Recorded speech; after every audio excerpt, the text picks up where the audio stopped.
Hello friends, जय श्री कृष्ण। मारा kitchen में तमारुं स्वागत छे। जो तमे सफेद वाळ थी परेशान छो तो तमे काळा वाळ करवा ईच्छो छो तो आजनो विडियो बहु ज यूजफुल छे, तो बिल्कुल स्कीप कर्या वगर जोजो। तो मेहंदी में बस 1 चमची पावरफुल चीज उमेरो अने तमारा वाळने काळा बनावो। तो चलो पावरफुल रेमेडी बनाववानुं स्टार्ट करीए।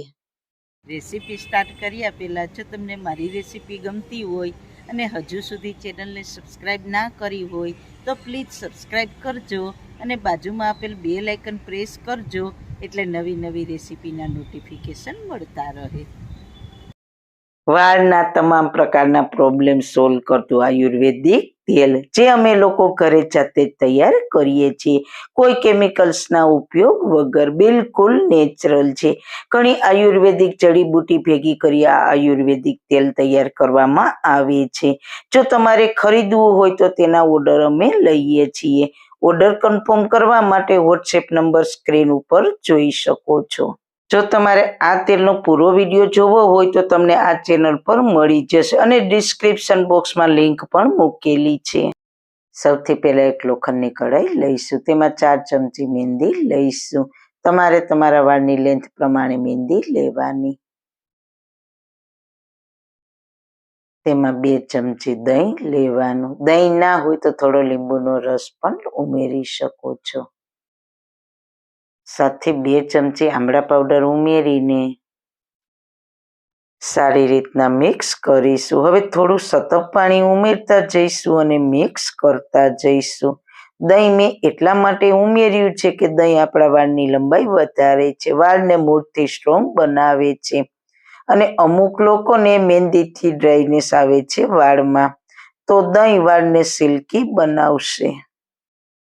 અને હા, જો લોખંડની કઢાઈમાં કોઈ ખાટી ચીજ એડ કરીને તેમાં મહેંદીનું મિશ્રણ બનાવીએ તો મહેંદીનો કલર સરસ આવે છે, એટલે દહીંની જગ્યાએ તમે અડધા લીંબુનો રસ પણ એડ કરી શકો। પાણી ઉમેરતા જઈને તમારે જેવી થિકનેસવાળી મહેંદી જોઈએ તે પ્રમાણે મિક્સ કરી લેવાની। હવે તેને ઢાંકીને ઓવરનાઇટ રહેવા દઈશું। પૂરી રાત તેને આપણે રાખવાની છે। આ રીતના બહારની હવા ના જાય તે રીતના પ્લેટથી ઢાંકવાની છે, એટલે બહારની હવા ના જાય। મહેંદીને આપણે ઢાંકીને જેટલી ગરમી આપીએ તેટલો તે કલર રિલીઝ કરે છે। આને તમે ફોઇલ પેપરથી પણ ઢાંકી શકો કે કોઈ ટાઈટ પ્લેટથી પણ ઢાંકી શકો। મેં આ રીતના ટાઈટ પ્લેટથી ઢાંકી દીધી છે। ફરી મળીશું મોર્નિંગ ટાઈમ। તો ચલો નેક્સ્ટ મોર્નિંગ, તો તમે જોઈ શકો છો સાઈડમાં એકદમ સરસ કાળું લેયર થઈ ગયું છે। તેમાં આપણે થોડી ખટાશ એડ કરી હતી એટલે મહેંદીનો કલર બહુ સરસ આવ્યો છે। તો તેને આપણે સાઈડ પર રાખી દઈએ।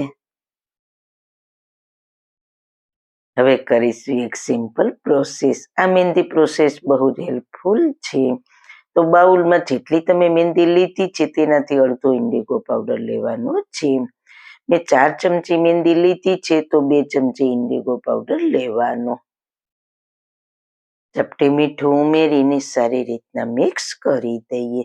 હવે ઇન્ડિગો પાવડરમાં સતત પાણી થોડું થોડું નાખતા જઈને મિક્સ કરતા જઈશું। ઇન્ડિગો પાવડરને મહેંદી સાથે મિક્સ કરીને પૂરી રાત રાખવાનો નથી।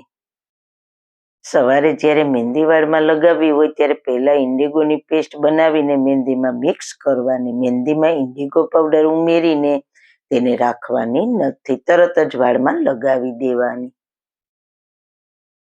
અને હા, ઇન્ડિગો કોઈ કેમિકલ્સ નથી। આ પાવડર એક વનસ્પતિમાંથી બનાવેલો છે। આ જે પાવડર છે તે મહેંદીની સાથે જ અસર કરે છે।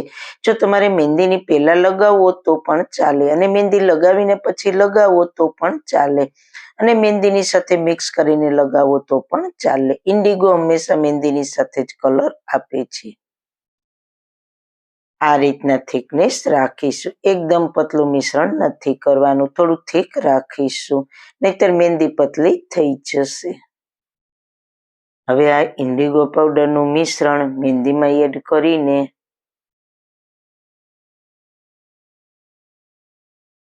સારી રીતના મિક્સ કરી દઈએ।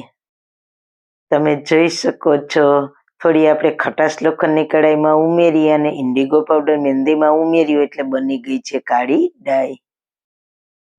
છે ને એકદમ નેચરલ ડાય ઘરે જ બનાવેલી. આપણે માર્કેટમાંથી ખરીદીને ડાય લગાવો છો તે ગમે તેટલી મોંઘી હોય યા સસ્તી, બધી જ ચીજમાં કેમિકલ્સ હોય જ છે જે આંખોને નુકસાન કરે છે, વાળને નુકસાન કરે છે, પૂરી બોડીમાં એલર્જી થઈ શકે છે, સાથે માથાનો દુખાવો પણ રહે છે. તો તે બધી જ પરિસ્થિતિથી બચવું હોય તો આ નેચરલ નુસ્ખા અપનાવો. હવે તેને વાળમાં કઈ રીતના લગાવવું તે આગળ બતાવીશ. તો આ મહેંદી વાળમાં લગાવ્યા પહેલા કપાળ ઉપર વેસલીન કે તેલ લગાવી દેવાનું એટલે ત્યાં મહેંદીનો કલર ના આવે. અને હા, મહેંદીને વાળમાં નાખો તે પહેલા વાળને શેમ્પૂથી વોશ કરીને કોરા થઈ જાય પછી જ મહેંદી લગાવવાની. વાળ બિલકુલ ગંદા ના હોવા જોઈએ અને વાળમાં તેલ પણ ના હોવું જોઈએ. તેલી વાળમાં કલર પણ નહીં આવે એ વાતનું ખાસ ધ્યાન રાખજો. પૂરા વાળમાં મહેંદી લગાવીને 3 કલાક રહેવા દેવાની. બાદમાં નોર્મલ પાણીથી હેર વોશ કરી લેવાના. શેમ્પૂનો ઉપયોગ નથી કરવાનો 2 દિવસ સુધી. તો મિત્રો તમે આ નેચરલ ડાયનો રેગ્યુલર ઉપયોગ કરશો તો તમને ફાયદો થશે જ. અને જો શરૂઆતમાં 10 દિવસમાં 2 વાર લગાવશો તો ચોક્કસ તેના ફાયદા મળશે. ત્યારબાદ 8 થી 10 દિવસે લગાવશો તો તમારા વાળનો નેચરલ કલર આવશે. તો એકદમ નેચરલ છે, કોઈ કેમિકલ્સ નથી. બહુ આસાન છે આ પ્રોસેસ અને બહુ જ ઇફેક્ટિવ છે. તમારા વાળ ઓરેન્જ નહીં પણ કાળા થશે. જરૂર ટ્રાય કરજો. તો મિત્રો આ નેચરલ રેમેડી તમને કેવી લાગી? જો સારી લાગી હોય તો તમારા ફ્રેન્ડ્સ ફેમિલીમાં શેર કરજો અને મારી ચેનલને સબસ્ક્રાઈબ કરજો. ફરી મળીશું એક નવી જ રેસીપી સાથે. ત્યાં સુધી બધાને મારા જય શ્રી કૃષ્ણ.